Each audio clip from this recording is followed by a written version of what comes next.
On a scale from 1 to 10, how stressed out are you? I'm Anthony. I'm Janae. I'm Hannah. I'm Rebecca. And welcome back to the CA podcast. Today we'll be talking about academic stress, burnout, and how to handle it. Okay, so what are some of the most unrealistic expectations placed on students today? Everything. I mean, I feel like just our everyday, like day-to-day is just a lot. We go to school for who knows how long. Some of us have 6:30 classes. And then this is true. We come home, do work, and then I feel like as an older sister, I do a lot at home too. A lot of us are older siblings. And then just us being 16, 17, 18 years old, we're just doing a lot in general. Some of us work. It's just a lot, man. Like, Right. it's crazy. Yeah. I mean, in my personal experience, like I had a job and during Common App season, which is like the beginning of fall semester, I had to quit because it was a lot and it was really overwhelming. So I could either choose my job or choose my Common Apps, and I chose my future, my Common Apps. I feel like since senior classes are also just harder too, so it's like it gets harder as we go and you just get more responsibility. It's just everyday to-day life. It's just, I feel like it's too high of expectations for not adults yet. You know what I mean? Yeah. Right, our brains aren't even close to being fully developed. And it's like, okay, so I have to do this, but I don't want to. I don't know how. Like, with scheduling, getting a calendar, it's hard when you don't have a calendar, but it's also hard being committed to like a certain schedule when you know that things pop up, things happen. And that's the one thing, that life is so unexpected, So it's like, you can't really stick to a schedule when things just happen. Yeah, I agree with that. I feel like we have so much stuff to like juggle all the time, and we never have like time to just really be kids, Like we always have stuff that we have to do. Okay, I wanted to say as like CA kids though, I do feel really lucky.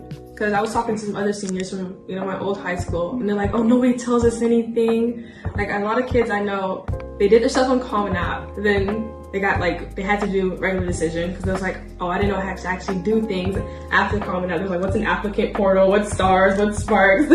Like, we're lucky to have counselors and stuff like that who really do tell us what to do, because if I didn't have Miss C or what, like, and Miss Stein and them, I think I'd be cooked actually. So, yeah. I remember I posted something on my Instagram story about me writing my college essay, and I was like, oh, I finally figured it out. Like, this is like my 8th draft or something for Miss Stein's assignment, and she has another one over like the summer. And I posted it, and all my friends who didn't go to college kind of were like, you're starting now? Like, they looked at me like I was crazy. They were like, wait, that's weird. Like, why are you getting such a jump start? But you need, like, a college essay, it shouldn't take you 2 days to write. Like, it's difficult. You need multiple drafts. You need to figure out what you want to talk about. For some people it might come easy, but for me, there were a lot of different scenarios that I talked about and I needed to work through. And now that I have that done, I don't have to cram it in my senior year before early. I don't know anybody who didn't struggle on their college essay. Yeah. So I'm glad we definitely got it out of the way.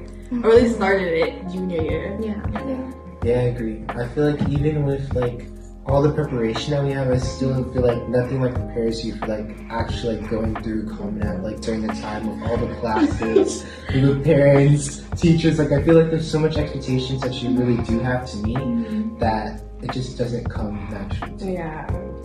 Yeah. Okay, so I have another question. If you guys could change one thing about school culture, what would it be? School culture. I would say it's a hard question because of where I am now at CA versus what school I came from. So I feel like the 8-hour days, I hate it, can't do it. Because I feel like, 8 periods in high school that we had, 8 classes, 4 periods each day is how my school did it. Why am I in school for 8 hours? No teacher is talking for 2 hours straight is how long the periods were. And then I only go outside during lunchtime. I'm pretty sure I need sunlight to function. I'm just That's what I hate personally. I couldn't stand it. And I think the 8-hour days, it also just made me really bored. And I think a big part of burnout is being bored. I had no mental stimulation, honestly. So I couldn't do it. So I'm glad I'm at CA, guys. Right. Yeah. I mean, for me, at my old school, I did theater. And so I would basically, my school started at 7 a.m. and it was 30 minutes drive from my house. So I would wake up 5:30, make sure I had breakfast and lunch, because I wouldn't get home until, I don't know, 8 p.m. sometimes with traffic, being that I lived so far. And so I get to school at 7 a.m., leave at 7 p.m., get home at 8 p.m., and then I'd have to do all these other things for school that I never got the chance to actually do in school because we're sitting through these 2-hour lectures and we're not really doing anything beneficial with our time. A lot of, like, some of our classes were just filler classes, like classes you had to take, but it was nothing important. Whereas everything here, you can schedule your day to just be more relaxed. Like, on my Monday, I have 5 hours of literally nothing. I could do every single thing I have to do for school within those 5 hours. I kind of want to, like, when you said a lot of classes were nothing important, that's how I felt a lot, like, at my old school. So, and I don't do this, guys, but honestly, I would wake up and I'm like, Mom, can I stay home? And she's like, yeah, sure. And so my attendance was actually so bad because I didn't even see a point of being there. But guys, don't do that, because I remember when I was applying for CA, they were like, we're concerned about your attendance. And I was like, ooh. Yeah. So, yeah. There was this thing, like, at my old school, I would get really stressed out because I, like, would have maybe a performance, but I also had a final that day. Or sometimes I would just, like, I was like, I don't want to wake up this early, like, I didn't get to go to bed till, like, 2 a.m., I don't have anything keeping me through the day. And so, like, if I was nervous for a big exam or something because I didn't have enough time to study, I would throw up, like, in the morning. Like, I literally, not on purpose, but, like, I think it's called, like, IBS, where it's, like, stress, like, irritates it. And I didn't realize it until it happened, like, 4 times, and I had to miss school because, like, I was nauseous the rest of the day. And that happened because I was just in a stressful situation. But here, like, none of that has happened because I'm not stressed out anymore. I have all this time to, focus and prioritize on things. Yes, I also relate to that, like, with the stress part. How you're talking about, like, how you did theater. For me, it was running track and cross country. When I was at the meets, those meets used to take forever. I think we left school early too. They might start at 12. I probably got back home at 7. At one of the regional meets, the lights cut off. So we didn't get home until like 12, like we were on the bus at 12 and we didn't reach back to school at 1. And I feel like even with doing work, like I was at the meets doing work, I was at practice trying to complete work. I feel like there's never really like a good amount of time for you to really do your stuff. You have to like fit it in while you're doing something else. And multitasking does not end up well. Whenever I wasn't on stage, I had my textbook, my notebook, and I was doing stuff in the audience, and that was like 10 minutes, so I was just like kind of bouncing in between stuff too. Okay, so to kind of bounce off the little, discussion we had about like what would we say to students who are struggling, I guess just what are some tips and tricks that we can provide the students who are listening and watching? I use my Remind app. It comes with my phone. If you have an iPhone, it's like a reminder app. It's very helpful. You can put, like, I use it for all my homework where you put like a date and a time and I'm like, oh, make sure to turn in blah blah blah for this certain class. Because I don't like using like physical calendars because I'm like too lazy for that. I don't use like an actual calendar. I use like a little checklist. I put like a sticky note on my laptop with a little check boxes and like, oh, I did that, and I put like the date next to it. I feel like it's much easier. I would never sit there and actually write stuff in an agenda. When am I ever gonna open that again? That's like too much. I would also say like when applying to colleges, because we've been also talking about that a lot. They're always like, oh, you need a balanced, application, you need a lot of extracurriculars. I would say it's commitment over quantity because, for example, let's say you're in 10 clubs, but you didn't have an officer position, maybe you were only committed to one of those clubs and you just had those other clubs you weren't even interested in just to boost your application. But it's really just hurting you because colleges don't want a robot, they don't want some like overachiever who's really not accomplishing anything. So if you have like 2, maybe 3 things that you're committed to, that's great. Like I know someone who got into the University of Florida just by being in marching band. That's all he did. He had a great test score for SAT obviously, and then he had a great school grades of course, but he was just in marching band. And I feel like a lot of people would say, oh, you need to be in multiple things, like you need a job if you're going to be in marching band as well. It doesn't really matter. It's not always about that, you know what I mean? Okay, so what would you guys tell students who feel like they're feeling left behind? Okay, so like falling behind kind of. Yeah. In school, in life. Yeah, in general. I would tell students that you're not alone. Like, you think like it might just be like only you going through a certain problem, but there's other people around you who are more than likely going through the same thing. Yeah. I feel like we're always complaining. I'm like, complain with somebody. Complain as a group, honestly. I know complaining is not a good thing. It's like, be grateful, but I won't lie, I complain all the time. But I feel like when I complain with somebody, it's like, oh, you feel that too? Yeah. That's real. And it does make me feel better. So I think also, sorry.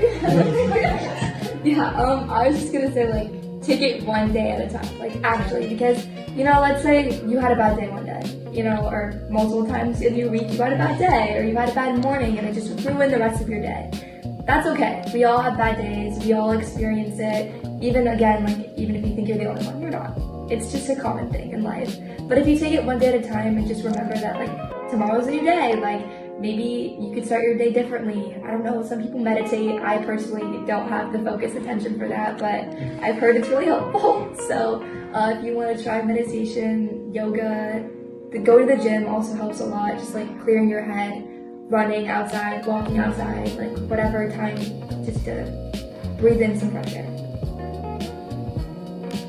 Well, for me, the advice I give is close that laptop. Because, like, that's what I do. Like, when I'm feeling really overwhelmed, and sometimes I literally just can't do it, and I have to stop.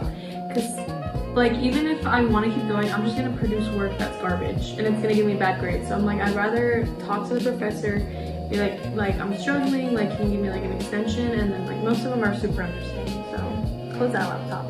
I feel like it's a good thing to take a break and just, like, get a little reset for your life. Yeah, that's my main thing. I always go for a little walk. I'll go around the block a couple of times. I'm like, I'm good now. I got my fresh air. And especially like, on campus too, in between classes, I'll just walk outside, like watch the library, walk back, like explore. Because that's the thing about having free time. Like you can just breathe the fresh air, like take a deep breath, make sure you're prioritizing yourself above all else. Yes. In addition to that, I would also say that having clubs and stuff that you're interested in, I feel like out of school you can also do stuff that you like to do as well. Like maybe, for me, my interest, like I like to build Legos. Like I don't know why, but it's just fun. Like I feel accomplished after I do it, and it's very peaceful for me. I feel like that's something great to do. And even though track was stressful for me, I still had fun doing it. I made lots of friends, people that I still talk to today. Even running, like, that put me at peace a lot. Like, I forgot where I was the entire time when I was doing that. So that's another thing that could be good for me. Yeah, I feel like you just have a hobby. Have something that's entirely yours. Because, like, we're students, but we're still people. We have passions and things like that. So if you lose yourself in schoolwork and you forget your passions, that's definitely going to lead to burnout. So. Yeah, like I do girl choir. It's called the Girl Choir in South Florida. Not an advertisement. It's really nice. Like we all just kind of get together. There's different places where you can rehearse. I do the one in Coral Springs because it's the closest to my house. But sometimes it can feel like a lot at the moment because you're like, oh, I don't want to go to girl choir. I have like all this stuff to do for school. But then when you're there, you totally forget about like the stress that you felt because you're just in the music and it's not crazy like classical stuff that you think is boring. Like I think it's interesting and just learning how to do different things as well. Like learning how to read sheet music. I don't know when I'm gonna need that in my life, but it's fun. It's interesting. Yeah. Like for me, my hobby, I love listening to good podcasts and coloring. Coloring books. Like listening to a good podcast, guys. No. Yeah. No, but literally, that sounds like something that my grandmother would do. But it's fun. Like I love a good coloring book. Oh yeah. No, I sit there and crochet. Yeah, the grandma hobbies. Yeah. But I was also gonna say I love to bake. Like a lot of people like to bake and cook. I feel like it's just so calming. Like you're just grabbing ingredients from your house and you're like, oh, like I want to make some muffins or something, or I want to make pie, or I don't know, whatever your heart desires. And then you can share it with friends at school or whatever, just like little things like that. Another tip, like talk to y'all's teachers. I really got close with all of my teachers. Like genuinely, all of them. I love Miss Do, love Miss Stein. Even though Miss C's not a teacher, love Miss C. Everybody, I think, especially in the office, I'm in there every day. At least once a day, I'm in there because I really do check in with everybody because I know they check in with me. So Yeah. For me also, like, I got really close to my teachers as well. I mean, it's only my second semester here, but it's really important for you, especially, like, for example, there's a professor who teaches here, he teaches US history, and he is an amazing teacher, and I got to know him really well, he got to know me really well, and he even wrote me a letter of recommendation for an internship. And when I asked him for it, he was like 100%, like definitely. See, he was willing to do it for me because he knew that I was a student who did his work and did things for him in class. And another teacher, my math teacher for calculus, so she's an actual college professor, we also got to know each other pretty well. I think she just saw me as a student who was really trying to learn her class, especially since I started off kind of shaky. I didn't do so well in the first test, but I ended with an A in the class because I kept doing better. And she saw that, so she was also able to write me a letter of recommendation. So that's really great too.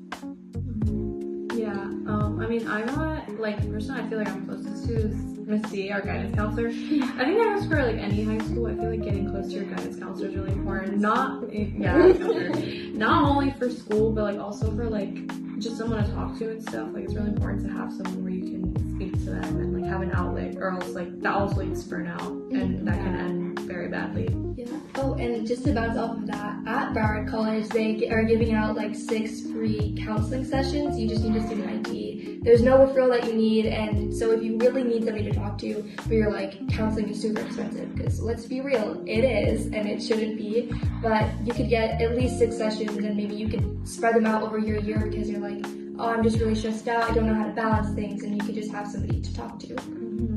Yes. Yeah. I feel like I also like needed that at some point too, like with Miss Stein. Like sometimes, oh my gosh, I know Miss Stein is saying me, but like during her office hours, I would even go there for office hours. Sometimes I just needed to talk to about certain things. And sometimes like it's just a good laugh, like to, like to have someone you have an actual connection. Yeah. So I definitely recommend going to office hours, even if it's just like to say hi to your teacher, just so they know who you are. Yeah, I don't think I'd go to office hours for like actual help anymore. I'd be so on. Yeah, especially like even when you go to like a 4-year college, like hopefully we all get out of Broward County, like, we branch off and do other things. Like having the experience of going to office hours now is really going to help us in the long term, because we're going to be able to know how to talk to our teachers. And obviously don't overwhelm your professors, because they have more students than the ones that than the teachers that teach here. But just first couple weeks of school, make yourself known, be like, hey, I love your class, like I really want to learn and stuff like that, To wrap up this podcast, I just want to say, keep on keeping on. Reach out to those teachers. Y'all got this. Keep on chugging, a little work ain't nothing. And just as a final reminder, make sure to follow all our socials, subscribe to our YouTube, and smash that like button.